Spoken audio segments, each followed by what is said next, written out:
Bonjour à toutes et à tous. Bienvenue dans votre émission À l'origine. Aujourd'hui, nous sommes sur les terrasses du salon Hoche et j'ai le plaisir de recevoir un artiste, un réalisateur, un producteur, un étudiant en Talmud, un homme particulier qui vient d'écrire son premier roman, Achever Sartre, aux éditions Grasset. Un livre passionnant qui revient sur la rencontre entre Sartre et Benny Lévy, jeune philosophe et surtout dirigeant d'un groupe maoïste, la gauche prolétarienne. Bonjour Laurent Touel-Tartour. Bonjour Steve. Pour commencer, pourquoi avoir voulu reprendre l'histoire de cette relation entre Sartre et Benny Lévy ? C'est une relation qui a fasciné les intellectuels de l'époque ou qui les a révoltés, et pour quelle raison ?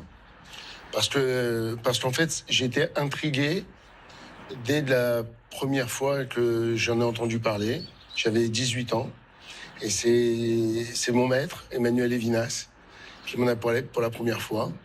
Et il m'a parlé en fait de ce texte par rapport à une réaction que j'ai eue. On avait évoqué la philosophie de Sartre, et je lui avais fait part de mes réserves sur un texte de Sartre qui s'appelait Réflexions sur la question juive, qui était paru en 1946, et qui avait pour moi quelques énonciations qui me posaient problème. Et c'est à ce moment-là que Lévinas m'a dit, mais tu sais que bien plus tard, en 1980, il a publié un autre texte dans lequel il a amendé ce qui te pose problème. Ça s'appelait L'espoir maintenant. Mais ce texte n'était paru que dans un journal, un hebdo, le Nouvel Obs de l'époque.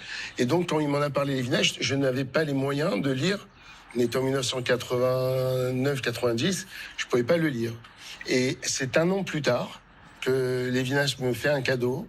Il m'offre la première publication de ses entretiens qui ont été publiés sous forme de livre. C'est ce qu'il m'a offert. Et donc j'en ai pris connaissance. Et j'ai eu un problème, pour vous répondre, c'est que je n'ai pas du tout été convaincu quand j'ai lu ce texte. Je l'ai trouvé extraordinaire. Je l'ai trouvé réformateur par rapport à la pensée sartrienne dont j'étais familier. Et j'ai trouvé comme une injustice le fait que ce texte était déconsidéré. Il y a eu un scandale fou. On disait même que c'était pas Sartre qui aurait été l'auteur de tous ces mots qui sont employés, qui sont mis sous son nom, qu'il aurait été manipulé par son tout jeune interlocuteur, etc. Et donc j'ai voulu comprendre pourquoi cette œuvre que je pensais être l'œuvre testamentaire de Sartre avait été mise sous le tapis par son propre éditeur, par ses proches, ce qu'on appelle les sartriens, moi ce que j'appelle la sartrie. Et voilà, je me suis mis donc à étudier, à enquêter, à chercher les documents d'origine, et c'était un travail personnel. Alors pour reprendre le fil, parce que beaucoup de téléspectateurs ne connaissent pas cette histoire, et c'est ce qui est très intéressant, lorsqu'ils se rencontrent, ces deux hommes, Jean-Paul Sartre et Benny Lévy, en 1970, il y a 40 ans qui les séparent tous les deux. Comment, à votre avis, Sartre perçoit ce jeune révolutionnaire et sa relation qui est quand même très particulière à sa judaïté ? Oui, votre question, je me la suis posée. Et la première chose, je me suis dit, j'aurais aimé être dans ce café qui s'appelle La Coupole, qu'on connaît à Montparnasse. Ils se sont vus vers 3h30 de l'après-midi. Et je me suis dit, effectivement, qu'est-ce qu'aurait dû penser Sartre ? J'ai trouvé beaucoup de sources, même de Sartre même. Et on sait ce qu'il a pensé. Ce qu'il a pensé, c'est pour ça qu'il a accepté ce rendez-vous. Parce qu'il faut savoir donc à qui il a affaire, comme vous dites, pour bien comprendre ce qu'il a pensé. On lui dit, tu vas rencontrer un chef révolutionnaire dont peu de monde connaissent le vrai nom, la vraie identité. Quasiment personne ne connaît le vrai visage. Il n'y avait aucune photo publiée. Et pour cause, il était recherché par toutes les polices de France. Il était clandestin.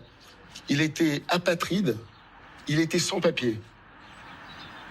Incroyable. Et quasiment toutes les nuits dormait dans un endroit différent, alors qu'il avait déjà une femme, Léo, et un bébé qui venait de naître au moment où ils se sont rencontrés, René. Et puis, on sait qu'il a enquêté sur le jeune homme. Il comprend que le jeune homme est un chef maoïste, révolutionnaire, mais apatride parce qu'on lui dit qu'il est né au Caire, en Égypte. Et comme vous avez dit, 40 ans après lui, il a 25 ans quand il le rencontre. On lui dit qu'il est né là-bas et il serait juif. Voilà, il tombe des nues, Sartre. Parce qu'il faut savoir que Béni Lévy, à ce moment-là, ne s'appelait pas Béni Lévy. Il avait pris un nom, il se faisait appeler Pierre. Et peu de monde savait qu'il était juif. Lui-même niait, il l'a dit plusieurs fois, à ce moment, il niait sa condition juive. Donc, voilà le jeune homme qu'il a face à lui. Et puis, dès qu'il se met à parler, ça aussi, on le sait, je cite Sartre. Alors là, c'est l'éblouissement. C'est-à-dire que le vieux Sartre, ce vieux génie tombe face à lui un jeune homme de 25 ans dont l'intelligence éclate face à lui. Donc je pense que la naissance de leur amitié, elle est due d'abord et avant tout par une amitié intellectuelle. C'est incroyable parce qu'en plus, ils ont, chacun d'eux, une position pratiquement opposée sur l'État d'Israël. C'est vrai que c'est fou, ça fait partie vraiment du point où ils sont sur beaucoup, ils se retrouvent, sur beaucoup de sujets, ils se retrouvent. Sur Israël, on ne peut pas plus radical. Quand je vous parlais de la négation de sa condition, de son être juif, à Béni Lévy, donc qui ne se faisait pas appeler comme ça allait jusqu'à prôner, par écrit, la destruction de l'État d'Israël. Et c'est pas des doux mots, hein. On sait qu'ils sont allés visiter lui et son groupe, la GP. Il n'a pas pu y aller, lui, à la dernière minute. Il a envoyé son épouse Léo, qui était enceinte, elle ne savait pas encore qu'elle était enceinte, dans des camps palestiniens en Jordanie, avant le massacre par le roi Hussein de Jordanie contre les civils palestiniens dans les camps de Septembre Noir. L'été précédent, il l'a envoyé pour prendre le pouls, et il y a eu un projet de former les militants de la GP aux terroristes palestiniens. Et bien sûr, c'était argumenté intellectuellement. L'opposé, c'était Sartre. Sartre qui se définissait déjà dès avant 48, en soutenant l'Irgun depuis 46 à peu près, mais après, et toute sa vie, comme un sioniste. Concernant Béni Lévy, on a un tournant dans sa vie après l'assassinat de Septembre Noir des 11 athlètes israéliens. Il se passe quelque chose dans la vie de Béni Lévy. Le 5 septembre 1972, des membres de l'organisation terroriste palestinienne Septembre Noir attaquent la délégation israélienne dans le village olympique. Ils abattent 2 athlètes et prennent en otage 9 autres. L'intervention de la police allemande est un échec. Tous les otages israéliens sont assassinés par les terroristes palestiniens. Il s'est passé quelque chose en effet. Lui qui n'était pas révolté par le terrorisme palestinien, il a compris à Munich, il a écrit, qu'il y avait peut-être, on n'était plus dans le registre révolutionnaire auquel il aspirait, mais qu'il y avait une part d'antisémitisme. On va comprendre que c'est Sartre qui va révéler inconsciemment dans son regard le judaïsme de Béni Lévy qui détourne complètement, quoi. Exactement. Ça, et je pense que c'est la conclusion à laquelle je suis arrivé, effectivement, qui est renversante, puisque c'est l'inverse de ce qu'on nous dit depuis près de 50 ans. C'est que, comme vous dites, c'est qu'effectivement, ce que moi j'ai découvert, c'est que c'est pas du tout le jeune prodige qui a transformé Sartre, qui a entrepris un processus long, qui a pris une décennie, pour faire retrouver à son jeune ami sa condition, et Dieu sait qu'elle a été viable. Sartre était entouré de nombreux amis juifs. Il avait d'ailleurs une fille adoptive. Oui, Arlette. Est-ce que ce réseau-là, de tomber sur un homme juif, sioniste, entouré de gens qui pensent comme lui, qui sentent comme lui, est-ce que tout d'un coup ça a débloqué quelque chose? Je ne crois pas, alors dans ce cas-là, vraiment sur une question de réseau, parce que ça ne correspond pas au Béni Lévy qu'on connaît. Mais un conditionnement, c'est certain. Un conditionnement par Sartre, de Béni Lévy. Parce qu'il y avait de l'admiration, de la fascination. De la fascination. Il y avait ce que j'appelle dans le livre, j'appelle ça, il a déployé envers Béni un matraquage d'amour, d'où le conditionnement. Il y avait une sorte d'emprise. Il lui a tellement donné, Sartre. Sartre, pour la première fois de sa vie, a écrit un président de la République. On sait que c'est un anarchiste. La seule fois où il a écrit un président, c'est à Giscard, pour lui demander de naturaliser Béni, ce qu'il a fait. Donc Béni est devenu français par Sartre. La première fois qu'il est allé en Israël... Oui, c'est Sartre. C'est Sartre. Qu'est-ce qui se passe quand Sartre l'amène en Israël? Incroyable.